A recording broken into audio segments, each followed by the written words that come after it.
Hello, welcome to my channel. I've been trying to do this for so long that, wow, my lunch is cold, my soda froze.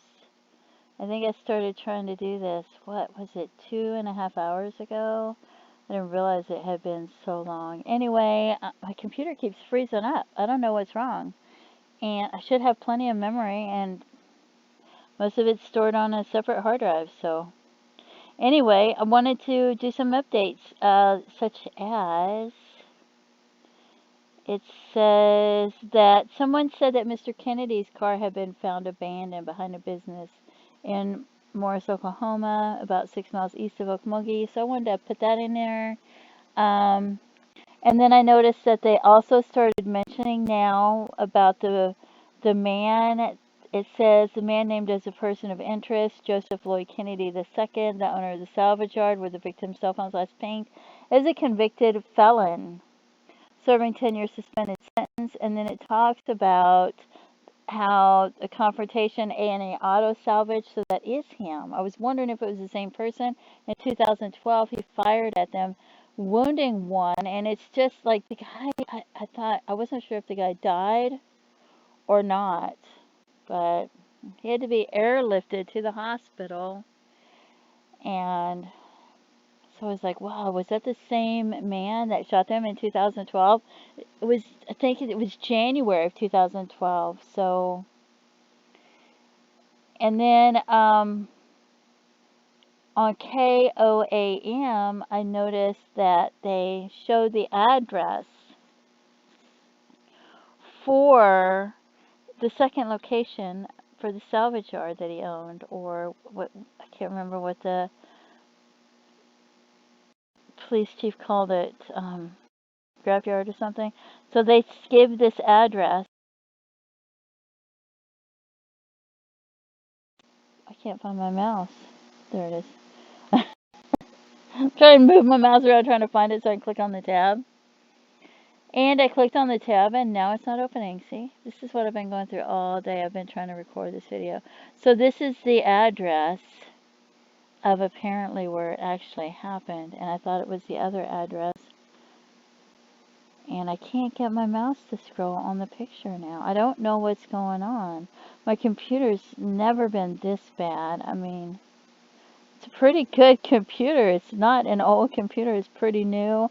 I store most of the stuff on an external hard drive. You know, I do the defrag and all that stuff. So, yeah, I can't get it to scroll around. It's like, and I don't have that many tabs open. So I just wanted you to see this, but I'm trying. And that way you can have the address and you can see it on the left-hand side. And I don't know if they went, I thought they went to a couple of salvage yards. So, and then you can see, maybe I can zoom out. So, and now this is only 4 minutes from where the bodies were dumped, right? Because the Sharp Road, it says it's 4 minutes, 2.6 miles. So he didn't drive far at all. So I don't know how long it took him, but that is just horrific. There's Coca-Cola. So we're going to look at Sharp Road. A 4-minute drive. The other place that he owns is down this way. But it's not that far away either. You can see that Deep Fork River running right here. So here's Sharp Road. It might actually be 5 minutes, but no, I don't think so, because this is 4 minutes, and this isn't that much further, and this is where the bridge is, right? So we'll zoom in and look at the bridge. Pretty sure this is the right bridge, even though I don't live in that area.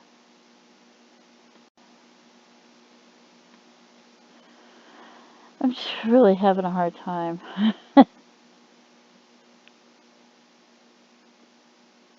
Wow.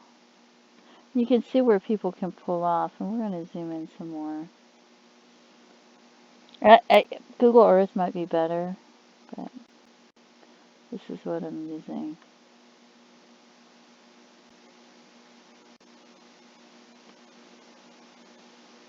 So it looks like it, you know, look at all the stuff dumped in the water, right? And this is old pictures, I'm sure. So I don't know what it looks like now, because like I said, I'm using Google Earth.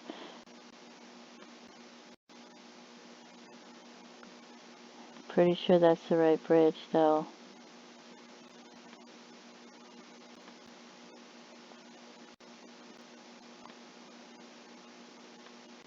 So that's such a bummer. Okay, so now I'm going to go and backspace and try to get it to where I had all three addresses. So this is where his other one is, and there's the one he owns, one here, and this is where he dumped the bodies. And I wonder if they went to the other one too, I don't know.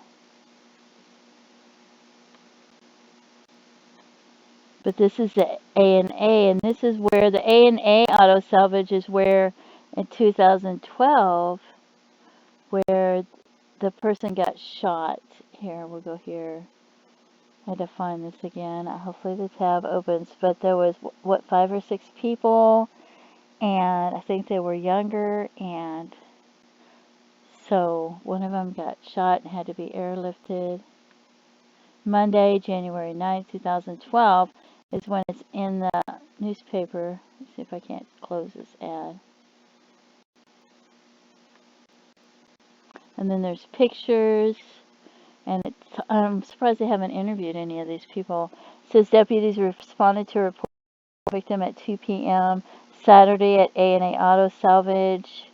That gives the address.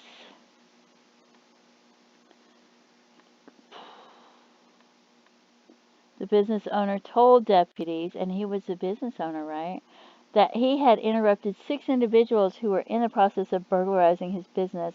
One of the alleged burglars, 27-year-old Robert Skinner, was shot. The other 5 fled the area but were later arrested. And it gives their name. A 15-year-old juvenile male was also arrested. Robert Skinner was airlifted to a Tulsa hospital, and I wonder. So that's so yeah. That's, you know, that's just crazy, isn't it? We don't live in your hand for stealing, you know, a candy bar as a child or anything like that. So, but we've all done things wrong in our life. Can you imagine if we all had to pay the maximum penalty for everything we had done wrong? Some of us, you know, I feel like we all do things wrong in our life. I feel like nobody's perfect and we all make mistakes. And I just can't even imagine. I feel so bad for the families of these men. I feel, and the investigators. I mean, can you imagine? That is just horrific, you know. And the one of them, you know, he said he had done lots. You know, he's seen lots of crimes. Like he's dealt with murders and dismemberments and things like that in the past. It's something he's done before. And that just, to me, that's really just so sad. I just can't even imagine. I bet he has nightmares. And I have questions. I have questions. I have all these questions, and I just feel like, you know, you think about it and you wonder, you know, he did this in the past in 2012. And you would think that, oh, he would feel terrible that he shot somebody, because I know if I shot somebody, I would feel so horrific about it, right? So you question if he felt bad that he shot the person in 2012, or did he feel Was he upset that he didn't shoot them all and some of them got away, right? Um, so I question if he had remorse or not. And I don't know for sure if he's the one who's shot these men and dismembered them, but if it is him, I question if he had remorse or not. I question if he's killed anyone in between, and I question if he had a plan of a way to try to catch them all this time, because since the other ones had gotten away before, and if he had planned to dismember any bodies, if he had a plan and a way to dismember bodies, like if he had thought about it.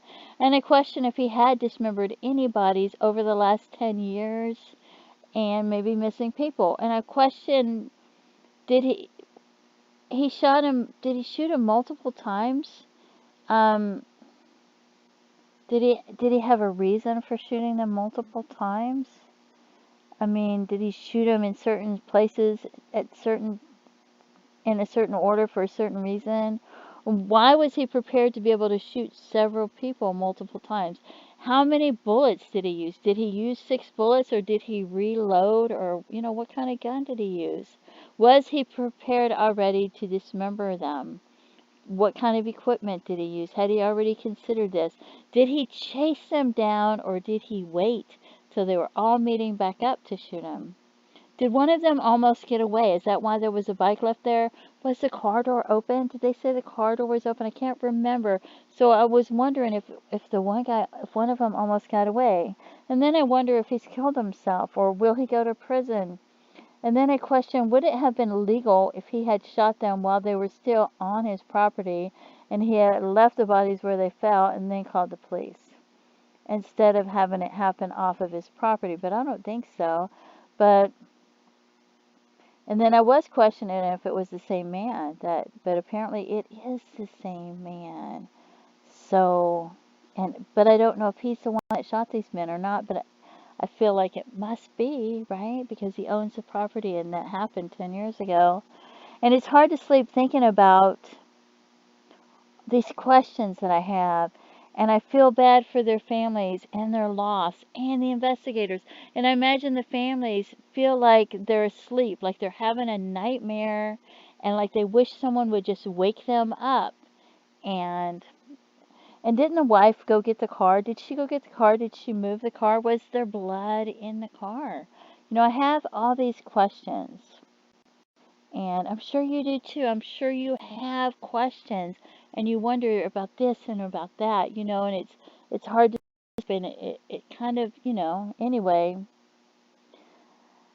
Now it says not responding. So anyway, don't forget to pray for their loved ones and their families. My computer's just giving me a hard time today. And feel free to leave comments, and thank you so much for tuning in. Have a great day. Bye-bye. Hopefully it recorded me saying that.